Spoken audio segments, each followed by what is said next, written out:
হাদিসে স্পষ্ট আছে ইমাম মাহদি এবং ঈসা আলাইহিস সালাম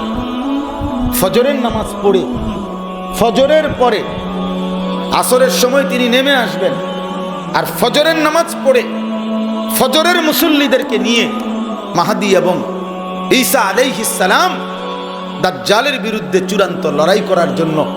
ইহুদিদের বিরুদ্ধে চূড়ান্ত যুদ্ধের জন্য রওনা দিবে, বের হবে ফজরের মুসল্লি নিয়ে। তো যেই অপদার্থ নাফরমান 9টার আগে ওঠে না, এই হাইওয়ান